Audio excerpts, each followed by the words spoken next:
Hi, everyone. It's Dr. Adiana Howitt here with On Our Sleeves. Today we have a guest, Dr. John Ackerman, and we're here to talk about a very important topic, which is suicide, suicidal thoughts, behaviors in adolescence. So we're just going to jump right in, and we'll start by asking what are the warning signs in teens that they may be thinking about suicide? Good. Well, thank you for having me, Dr. Howitt. I appreciate the opportunity to talk about this really important topic. So with teenagers, you're always going to start with looking for major changes in mood, behavior, feelings, and actions. So anytime you see changes in sleep, not sleeping too much or too little, changes in diet, not eating or eating too much, and other changes in behavior like risk taking, these are things you're going to want to clue you into the opportunity that a person may be moving towards depression or suicide. These are general symptoms, but then there are some very specific warning signs that you want to pay attention to. And that's if a teen is talking about or posting on social media about suicide or wanting to die, feeling hopeless or like a burden, more than just feeling bad about themselves, really feeling like there's a heavy weight on themselves and they're not worth anything, expressing unbearable emotional pain. These are warning signs that a young person may no longer want to feel like they're alive. Looking for ways to kill themselves or researching ways online or talking to friends about how they might die is a major red flag that we need to take action on immediately. So gathering and different ways to do that. Also, visiting people or saying goodbyes or trying to sort of quote unquote make peace with others is another warning sign, or giving away prized possessions. Even suddenly becoming cheerful or upbeat after a long period of depression may indicate that a person has come to terms with the idea that death is an option for them. So all of these warning signs are things that we would want to take immediate action or work with professionals, other trusted adults, pediatricians, mental health providers, to make sure this person can be evaluated to determine if there are major safety concerns in that moment.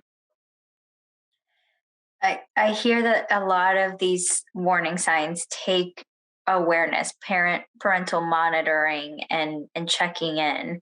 So for parents, caregivers, family members, how do they have those conversations with teens? So it is really critical to have ongoing conversations with teens. I know teens aren't always the first to jump up and volunteer how they're feeling inside, but it's important for parents, caregivers, family members to set the table, so to speak. We want to always have those open doors around a young person's emotional world. And they might not even respond each time. They may blow you off and say, I'm fine. But to be able to ask questions about their emotional world, at times when they're not in crisis is really important, so that over time, when they do experience a major emotional crisis, and many young people will, they know that you're there for them and you are willing to hear, yes, I am struggling. Even yes, I don't want to be alive right now. As scary as that is, if you set a foundation where you're regularly checking in, you're saying, how are things going? I noticed that you've been pulling away from your friends, or you've been spending a lot of time alone lately, withdrawn. Then you can start to have built that foundation to have a tough conversation, so that when you do ask a question like, have you ever thought about suicide? Are you thinking about killing yourself? They are willing to engage you in that and know that you're a person they can turn to in those situations. So like anything, these conversations take practice and creating that habit. So should adults wait until they notice warning signs, or should they be having these conversations all the time?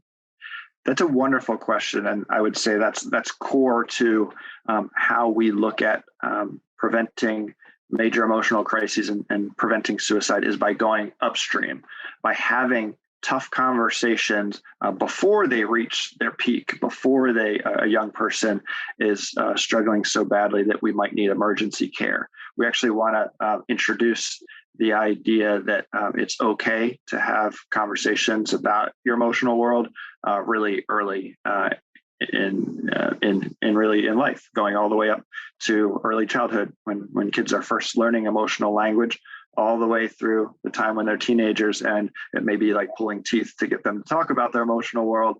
If you've practiced it and if they feel comfortable and know you're a secure person to talk to about tough topics, then that's really one of the best things you can do. That's so helpful.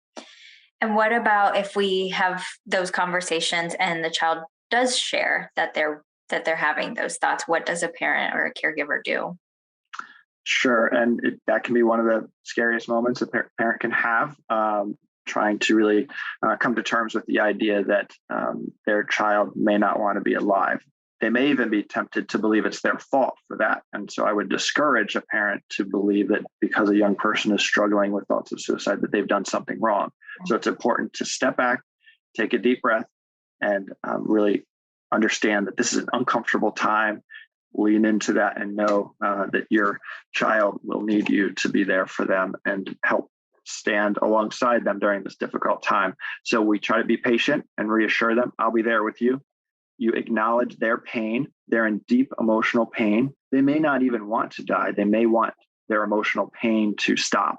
So you're going to let them know, I'm going to help be that bridge to get you the support you need. Convey that suicidal thinking and the pain they're experiencing is not permanent, but that you're going to make sure they get the help they need. And so at that point, I'm like staying with them, being present, being curious about what they're going through rather than trying to jump in to solve everything right away, and letting them know that you're going to make sure that you get the best support possible. You can't promise that you're going to make everything better all of a sudden, but you're going to be with them throughout that journey. So really being there with them, being part of a team, and instilling hope where possible. Thank you so much for having this discussion with us today. We do have some more information on the links below if you are interested, or some numbers if you need crisis help, and hope that you found this video helpful. Thank you. Thank you very much.